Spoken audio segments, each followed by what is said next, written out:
আসসালামু আলাইকুম ওয়া রাহমাতুল্লাহি ওয়া বারাকাতু। সুপ্রিয় শিক্ষার্থীরা, তোমরা কেমন আছো? প্রত্যাশা করি সবাই ভালো আছো। তো আজকে আমি নবম দশম শ্রেণীর হিসাব বিজ্ঞান বিষয়ের তৃতীয় অধ্যায় দ্রুতফা দাখিলা পদ্ধতি নিয়ে আলোচনা করব। তো তোমরা দ্রুতফা দাখিলা পদ্ধতি সম্পর্কে যদি একটু আইডিয়া নাও, এই হিসাব বিজ্ঞান বিষয়ের মধ্যে সবচেয়ে স্বয়ংসম্পূর্ণ স্বতন্ত্র বিজ্ঞানসম্মত পদ্ধতি হলো দ্রুতফা দাখিলা পদ্ধতি। এটা একটা শুদ্ধ পদ্ধতি। কোনো কোনো প্রতিষ্ঠান আবার একতরফা পদ্ধতি করে, ওইটা ভুল পদ্ধতি। তো দ্রুতফা দাখিলা পদ্ধতির বেসিক্যালি ধারণাটা আমরা দ্বিতীয় অধ্যায়ে লেনদেন সম্পর্কে একটু আলোচনা করছিলাম। ওই লেনদেন চ্যাপ্টারে শিখেছিলাম যে হিসাব সমীকরণ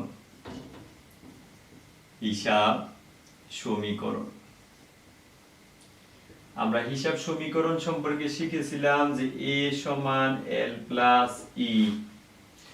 এই বলতে শিখেছিলাম অ্যাসেট, l বলতে লায়াবিলিটিস, e বলতে শিখছিলাম ইকুইটি। তাইলে সম্পদ সমান যখন আমরা দেখতেছি সম্পদের সমান দায় যোগ মালিকানা সত্ত্ব,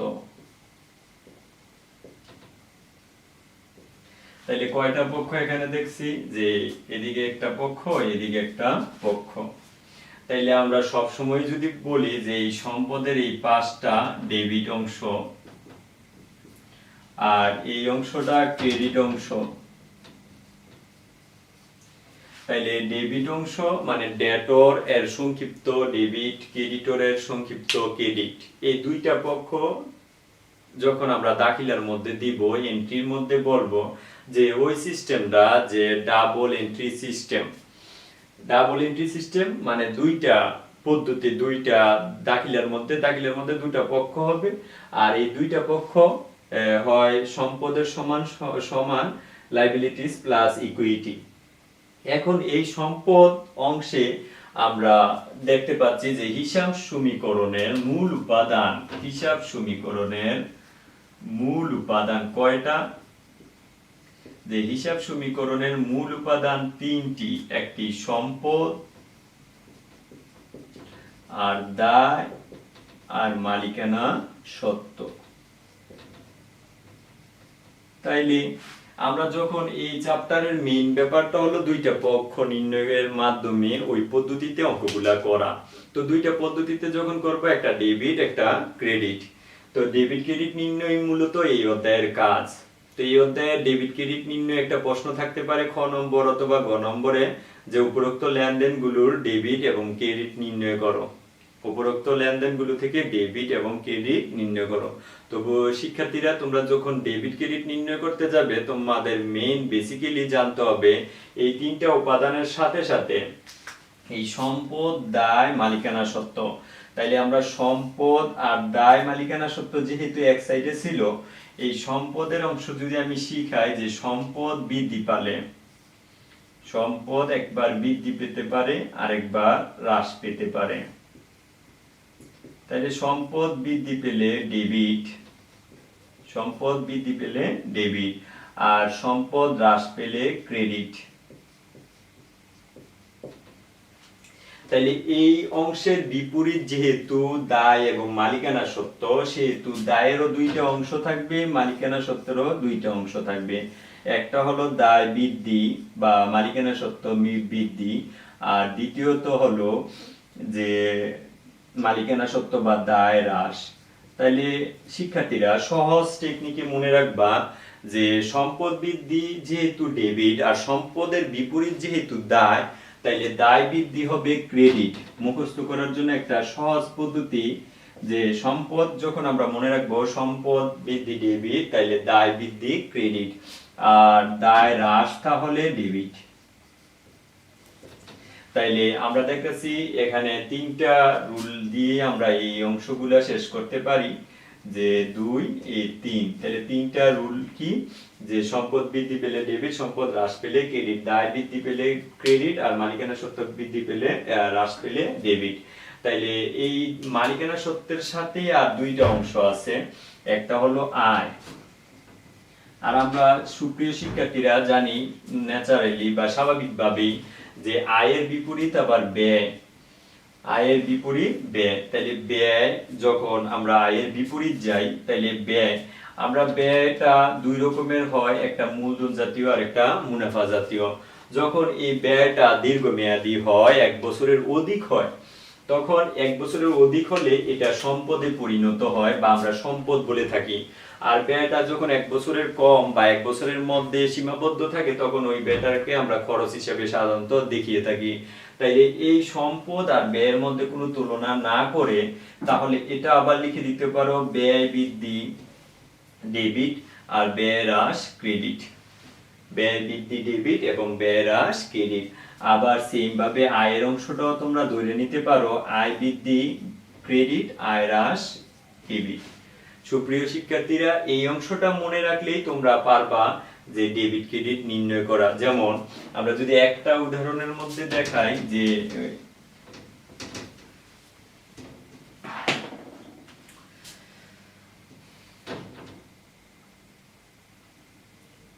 নগদ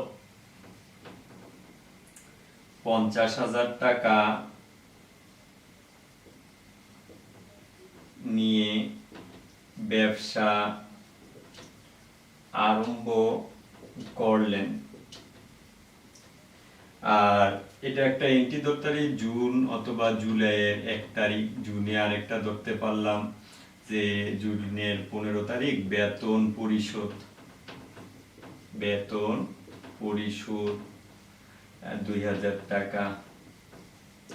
তাইলে এখানে ডেবিট ক্রেডিট নির্ণয় যদি বলা হয় যে প্রশ্নের মধ্যে 1 তারিখ 15 তারিখ এমন আরো সামথিং দুইটা এন্ট্রি বলা হলো ডেবিট ক্রেডিট নির্ণয় করো, তখন তোমরা খেয়াল করো এই আমরা যখন এটার মধ্যে লেনদেন হলে এইটার দুইটা পক্ষ থাকবে, তাহলে একটা পক্ষ ধরতে পারি নগদ ইজিলি ভাবে।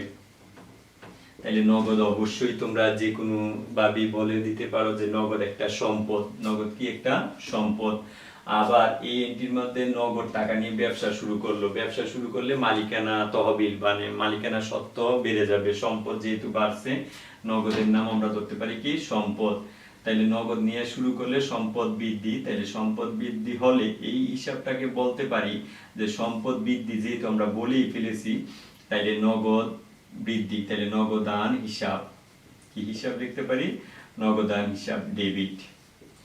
আর মালিকানা সত্ত্ব বৃদ্ধি, তাহলে মালিকানা সত্ত্ব বৃদ্ধি হলে কি ক্রেডিট।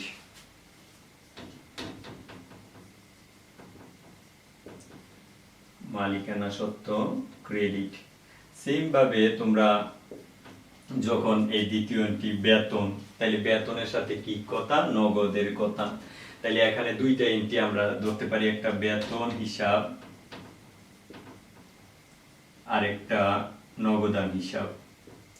তাহলে এখানে আমরা সচরাচর বেতন একটা খরচ, প্রতিষ্ঠানের যখন কর্মচারীকে বেতন দেওয়া হবে তাইলে খরচ, আর নগদ একটা সম্পদ আমরা জানি। তাইলে নগদ আমরা বেতন যখন দিব তাইলে আমার নগদ টাকা কমে যাবে, আর নগদ টাকা কমে গেলে তাইলে বুঝতে পারছি যে নগদ মানে সম্পদ, সম্পদ কমে যাচ্ছে, সম্পদ ক্রেডিট।